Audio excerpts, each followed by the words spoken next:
Hi guys, welcome back. This week I want to do a really quick sewing 101 with you guys. I think this is episode 4.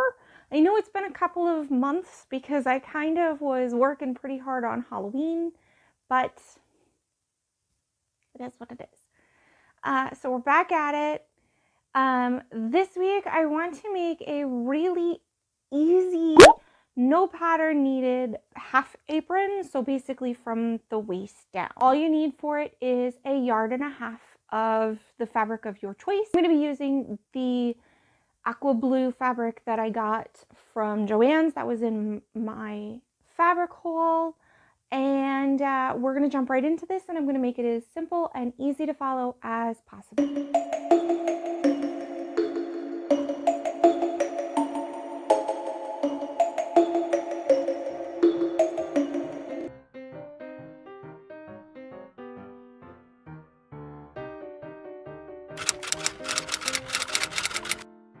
Okay, the very first thing that I am going to do is make cuts that I need. So for my waistband, my first cut is going to be at 5 inches, and then I'm going to make 2 cuts at 6 inches, both by width of fabric. My ruler is 6 inches wide, so I'm just using the width of my ruler. These are for my waistband and tie. Next, for my pockets, I'm going to take 9 inches because I like big pockets. And then that leaves this for the body of our apron, which puts it on 28 inches. And I'm going to trim it to 27 inches. And that leaves us with very little scrap. I've got about 3/4 of an inch of scrap here. So this is going to be the body of our apron. And we're going to do a 1 inch fold up, 1 inch fold up to give us, it'll be a total of 2 inches up for a 1 inch thick doubled hem. And it'll be a nice chunky hem to weigh down the front of the apron. I'm going to come back to my strip that's 9 inches by width of fabric, and I'm going to cut this down into my pockets so that I have 4 9-inch squares. And these will be my pockets. And then that's our scraps. On the waistband piece that is 5 inches wide, I'm going to trim this down to the width that I want the front of mine to be. You can make yours completely custom to you. I came up with my math by my waist front measurement plus 1 1/4 inches by 5. So my waist front is 16.75 plus my 1 1/4 inches equals 18 inches. So my waistband will be 18 inches by the 5. I'm going to cut this to be 18 inches. I'm going to take the salvage off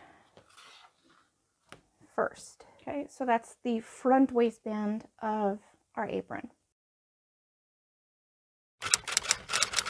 For my pockets, I'm going to stitch on the outsides of them all the way around, leaving open a gap right here, just wide enough to get my hand in to flip them right side out. And I'm going to do that on both of them.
Okay, so I've got the pockets in and I've got my fabric laying right side down, and then I'm going to use my hem gauge set to 1 inch, and then I'm going to fold up my bottom edge 1 inch. I know it's my bottom because the top of my pockets are open, and I'm going to pin it in place 1 inch up. If you don't have a hem gauge, it's okay. You can use your cutting mats as well. And I've got a video link for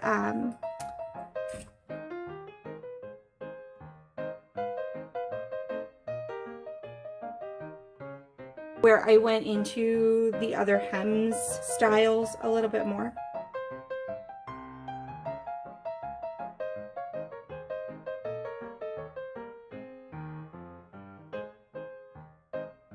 And then I'm going to use my hem gauge again, leaving it at 1 inch, and just roll it up one more time. And then I am going to press this before I take it over to the sewing machine.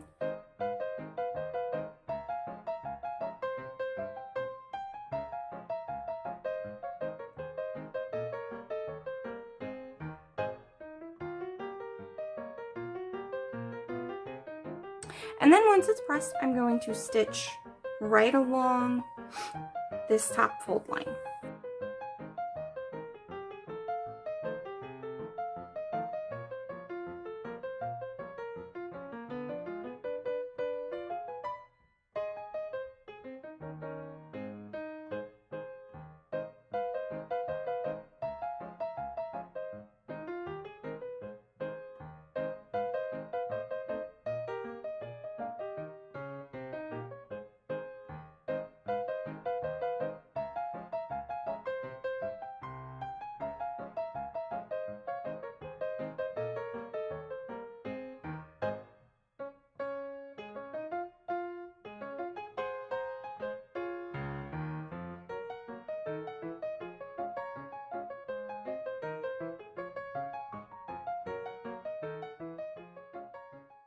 My bottom hem is in. If you want to hem your side seams, you can do so in the exact same way. Personally, I'm not going to because I left my selvage intact.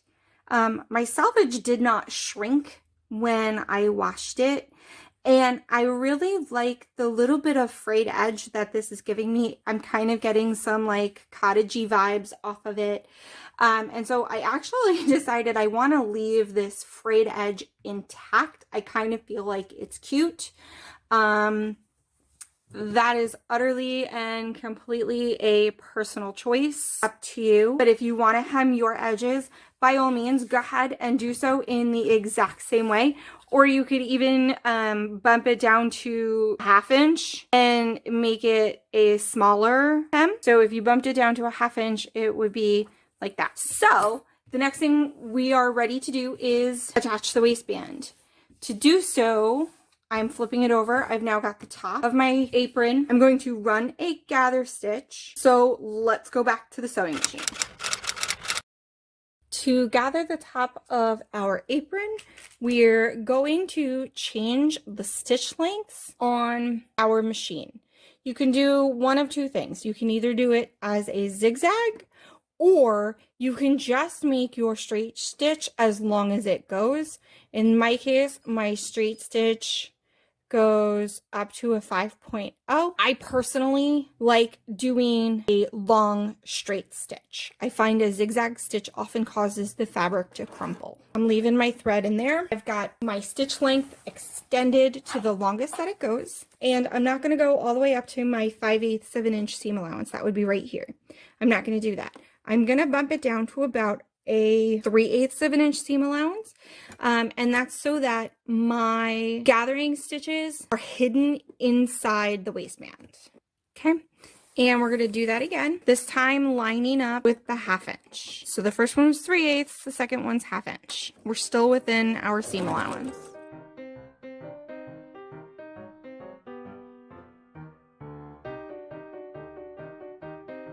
Okay, so now what we're going to do is we're going to go to the back side of the project and pull, make sure we have our bobbin thread. So that's one bobbin thread.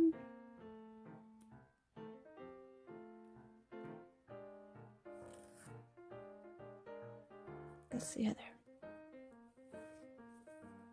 And we're going to use our bobbin thread as our gather. We just pull them. And that creates our gathers. What we're going to do is we're going to gather this down to whatever the waist measurement you decided you want for the width of your apron.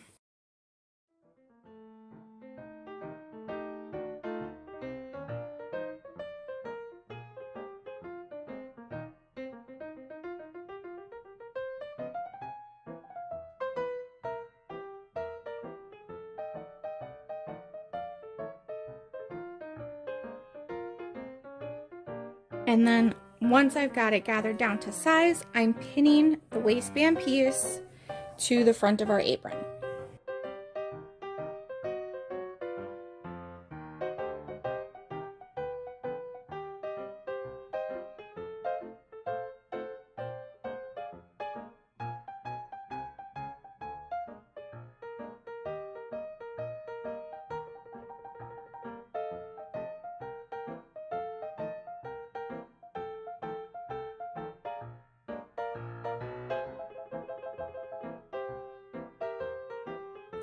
Now that this is pinned in place, I'm going to sew through both layers at my 5/8 inch seam allowance. And don't forget to set your stitch length back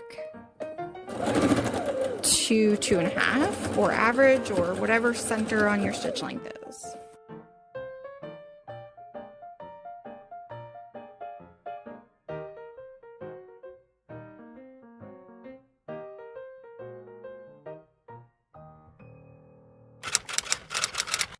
So for the ties, we cut out those 2 strips of fabric that were 6 inches by width of fabric. And all we are going to do for these guys is fold them in half lengthwise like this, or as my kiddo likes to call it, hot dog style. And we're going to pin it.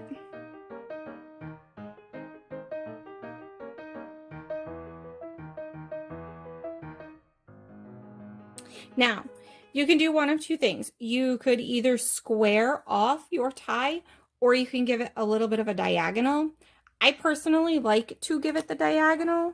So what I'm actually going to do is use the 45-degree angle that's here on my cutting mat as my eyeball gauge. And you can use a heat erase pen if you've got one. You could use Taylor's chalk if you got one. But essentially, I'm going to give myself that little angle. And just when I'm sewing, I'm going to sew along that. And then this edge, we are going to leave open because we're going to use it to flip it right side out.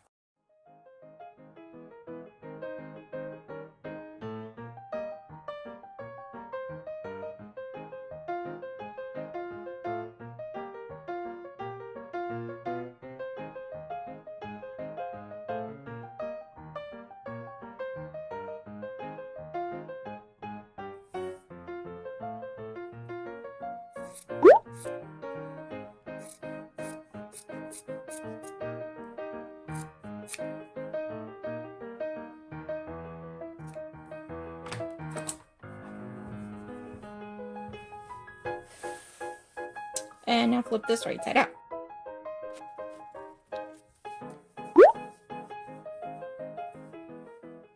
If your corner doesn't want to turn, it's okay to use something pokey like the end of a paintbrush to shove up there and make it turn. Now you could choose to top stitch all the way around if you want to. Again, I don't want to because I want it to have a little bit more of a cottage feel and less of a quote finished feel. Some might call that cheating. I call it aesthetic. Now do that to this one. So while I did decide not to top stitch my ties, I did iron them. Now let's come back to this guy. To attach our straps to the waistband, it's actually rather simple. We're going to fold the top of our waistband away from us, 5/8 of an inch. Stick a pin in it. Now we're going to fold it in half, facing the front of the skirt. But you want to come down past the seam, it's a scant 1/8 of an inch. Now you're going to take the raw edge of your tie, put a pleat in it like that, and pull it through, and zhuzh it until it fits. It is bigger, and that's okay. I did that because I really do want that pleat. And then we're going to stitch right here through all the layers.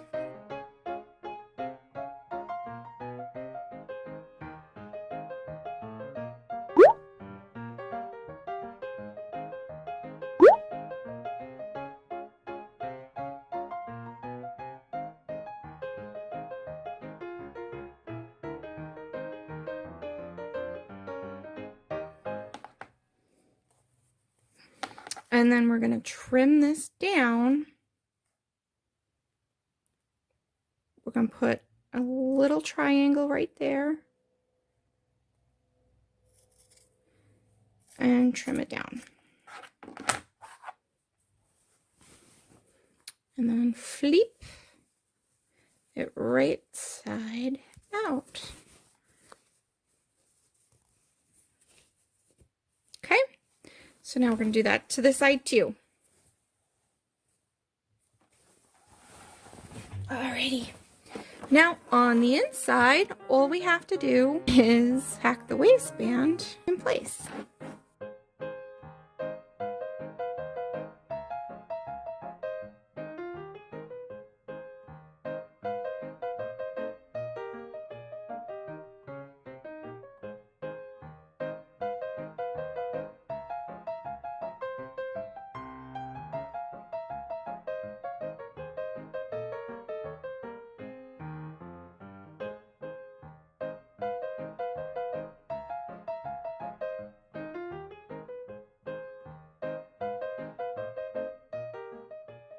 Now, if you're proficient at hand sewing, you can, if you choose, hand sew this waistband down, or you can top stitch it, which is what I'm going to do.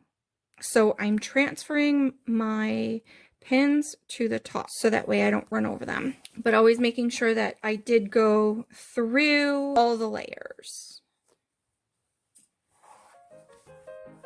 Okay, and I'm just going to top stitch right along that edge. If you have decorative stitches on your sewing machine, you could also use this opportunity to use a decorative stitch.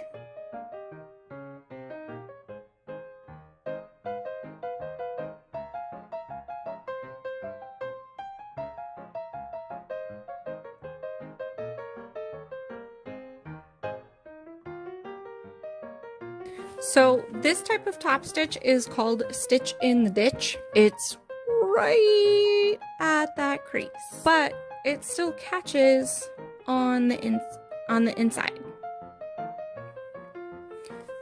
Okay guys, so at this point you are all done.